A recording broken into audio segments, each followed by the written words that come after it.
هعنن دتك هعنن هلخن أصبح باته ومد هلخن آياه هلخن maxaa ka galaaday heblaay waa ka maseeri heblaay saam maxay u soo qaaday hees heblaay maxay u soo qaaday heesta abkooga ma iska leh abootada iyo abshaxankaaga ma iska leh heesta waa la qaada ma ahe waa la sii qaada heesta wilibo foorteembada ka bax heblaay baaga ka bax wax kasta ka bax kadib heblaay la ficiltan hebloo la ficiltan maalmihii ugu dambeysay baraha bulshada dhex socday dagaal u dhaxeeya fanaaniinta caanka ah ee kala ah Faadimiin Laki Xaaji Wacays iyo sidoo kale Farax taas oo gabi ahaanba ay ka muuqatay dagaal u dhaxeeya dagaalkan ayaa la sheegay inuu sababay hees la isku qabsaday oo koobi ahayd taas oo ay isku qabsadeen Laki Xaaji Wacays iyo Faadimiin kadib markii ay isku dayday Laki Xaaji Wacays in hees koobi ahayd oo af reexamar ah ay qaadaysay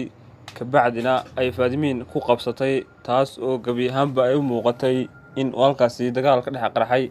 sidoo kale dadkii halkaasi ku sugnaa ee goobtaasi ayaa gabi ahaanba aad ula yaabay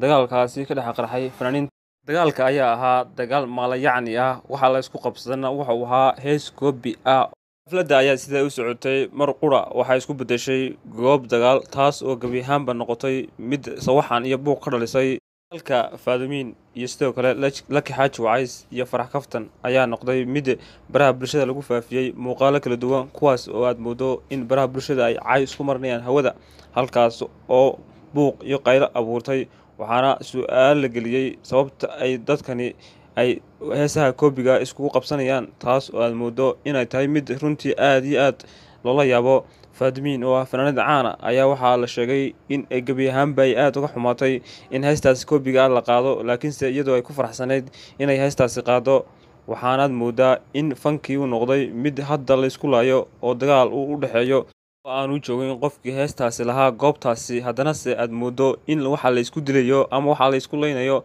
ay tahay mid waxba kama jiraan ah taas oo gabi ahaanba heesaha la isku qabsaday ay yihiin heesa shakhsiyaad gaar ah ay leeyihiin laakiinse iyagoo aanay lahayn